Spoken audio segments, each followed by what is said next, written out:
A few days ago, Konami did a live stream showcasing some brand new cards coming out in the upcoming Duelist Nexus set, and I was very excited to watch these, but I was not anticipating to see some support for Gazelle, the King of Mythical Beasts, Berfomet, and their fusion monster, Chimera, the Flying Mythical Beast. We got a bunch of new cards that are related to it. It's now an official archetype, but not only that, they introduced a brand new typing just out of nowhere. It just popped out. I was just like, what? The new typing is called Illusionist, and these cards were actually from an old video game that were called like Dream. I think that was their typing. I think it was like the Dream archetype or the Dream type, and now it's called Illusionist, and it's made their way into the actual physical card game. So I think that's actually really cool. The last time we got a new type was during the Brains era, so I'm always up for new typings. Like back then when we also had the Psychic show up in the 5Ds era, I just really love these type of new listings, that typings that just come out of nowhere, you know? So let's go ahead and talk about these cards and give my overall thoughts and opinions about them. And they do look really cool. I do like them.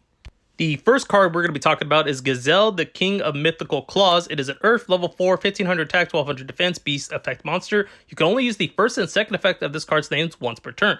If this card is normal or special summon, you can add one level 5 Fiend monster or one Chimera Fusion from your deck to your hand. If this card is sent to the graveyard as a material for a fusion monster, you can add one Illusionist monster from your deck to your hand. So a very good retrain for the Gazelle. It lets you add Berfomet or a Chimera Fusion, which we'll be getting into a little bit later. So I do like this. It does have that little kind of normal or special summon, so I do like that. It's not strictly normal summoning like most archetypes kind of be, and I like it. It's a cool, decent start, and we'll get into the other cards that go with it.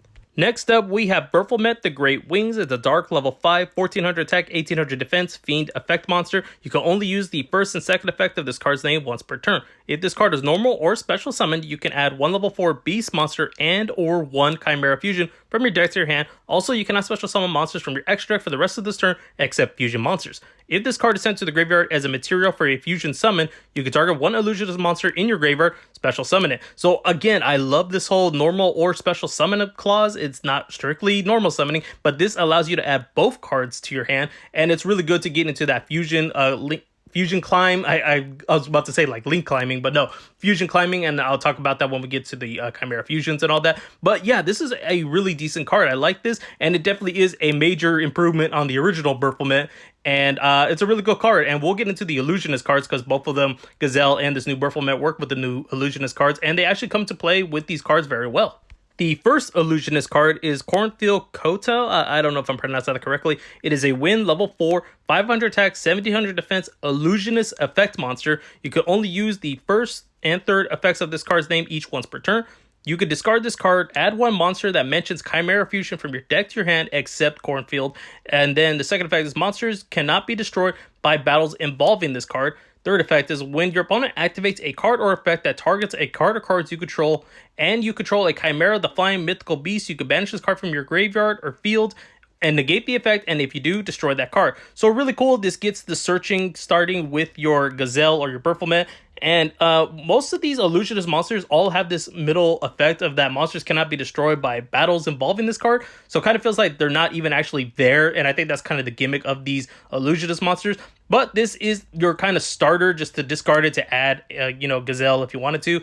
And it's cool. I like it. And the next Illusionist card that we're going to be getting into is Mirror Sword Knight. Now, this card is actually really good. It's a light level 4, 1900 attack, 300 defense, Illusionist effect monster. You can only use the first and third effect of this card's name once per turn. Quick effect, you contribute this card, special summon one monster that mentions Chimera Fusion from your deck except itself. Monsters cannot be destroyed by battles involving this card. When your opponent activates a monster effect on the field and you control Chimera, the Flying Mythical Beast, you can banish this card from your field or graveyard, negate that effect. So this is actually a one-card combo starter that I have seen that basically ends off with just summoning out this, tributing it, and then you get to go off. I think you get the Berfomet, then you get the Berfomet's effect to add both cards to your hand, then you fuse them into the new Chimera, and it's actually pretty decent. I do like it. And it's a really cool, interesting way to start off your combo plays. This is kind of the major card that you need to run 3 ofs. And I wonder if we'll eventually get an Illusionist like Rhoda for the deck, like in the archetype, the typing in general. And it's neat. I like it. I think it's really cool interaction with this deck and kind of an interesting way to start off Illusionist by mixing them with the Gazelle and Berfomet archetype. But it is definitely your way of starting off your combos and getting into your fusion monsters, which we'll be getting into right now. The first fusion monster is a retrain of the original Chimera, the Flying Mythical Beast, and we have Chimera, the Phantom Beast King. It is a win, level 6, 2100 attack and 1800 defense, beast fusion effect monster that requires one beast monster and one fiend monster. You can only use the second and third effects of this card's name once per turn. This card's name becomes Chimera, the Flying Mythical Beast, while on the field or in the graveyard, but is still treated as a Phantom Beast card.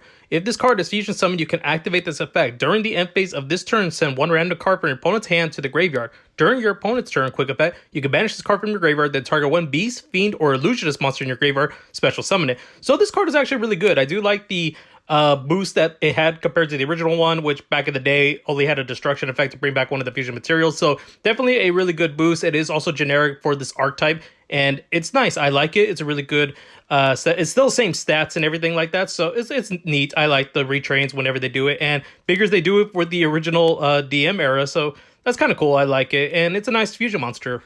The next fusion monster we're going to be talking about is the first illusionist fusion monster, which is Chimera, the Illusion Magical Beast. It is a dark level 8, 3100 attack, 2800 defense illusionist fusion effect monster that requires Chimera, the Flying Mythical Beast, and one or more illusionist monster. This card is always treated as a Phantom Beast monster. This card's name becomes Chimera, the Flying Mythical Beast, while face up on the field or in the graveyard. This card can make attacks on monsters during each battle phase up to the number of fusion materials used for its summon. Monsters cannot be destroyed by battles involving this card. If this card battled an opponent's monster at the end of the damage step, you can change that opponent's monster's attack to 0, also negate its effects. So once again, bringing in that whole illusionist monsters that can't be destroyed by battle with this effect, it's actually working out very well with this. So you can attack a monster, it won't go it will go down to 0 afterwards, and then it could declare another attack on that same monster with 3100 damage now because its attack points got reduced to 0. So kind of really cool, interesting, and it's an interesting way to incorporate this whole illusionist clause on there that monsters can't be destroyed. And it's a nice fusion monster. It does require a Chimera, so it can either be the OG one or the new one.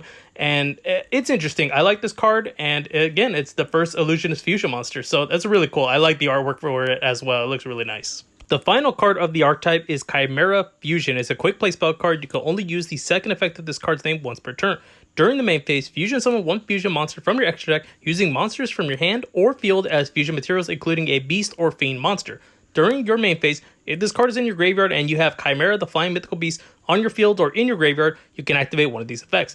Add this card to your hand, banish this card, and if you do, special summon one Gazelle, the King of Mythical Beasts, and one Berfomet from your deck and or graveyard. So this is a really cool card because you get to quick fusion. I like that every time we kind of get a quick fusion card. And then, you typically go into your Chimera, any of the Chimeras that you go into, but it also has that secondary effect where you can just add it back to your hand. So it does enable you to summon out the new Chimera monster and then get this card back to your hand, activate it again, fuse that fusion, summon Chimera with another illusionist monster in your hand, and then you go into the new illusionist beast monster, and it's really cool. I like it. The other effect of banishing it for the graveyard is kind of interesting because realistically, I don't even know if we'll actually be playing those old cards because they're just vanillas, honestly, at that point. Even the original Berfomet's not really that good.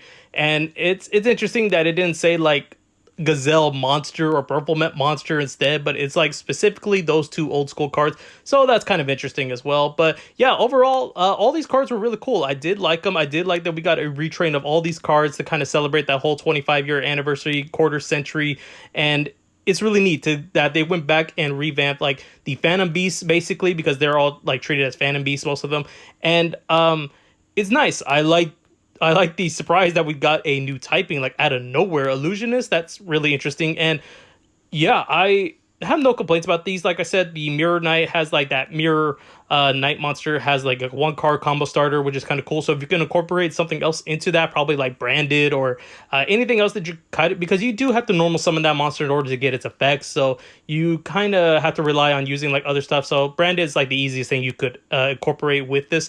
And yeah, overall, I like it. It's nice. Really cool artwork, and once again, Illusionist, new types, always love those. And I want to hear your guys' thoughts and opinions about these. Do you guys like these cards? Do you guys think they're they could have been better, or they're good for what they are? I enjoyed them, and I would not be surprised if we get more support down the line, but I am very curious to see what more support we will get for Illusionist. Are we going to get a Rhoda for that? Or are we going to get an actual Illusionist archetype? I don't know. It's going to be really interesting to see how they develop that whole new typing like they did with Cyberse when it came out, and then we got Signet Mining, and then just went on with more and more support. So I'm very interested to see what the future holds for Illusionist and just more cards in general. So thank you guys so much for watching this video. I hope you did enjoy it. Please hit the like button if you did. Be sure to subscribe to the channel for more upcoming content. And with that, guys, thank you for watching. And once again, let me know what you think about these cards in the comment section down below.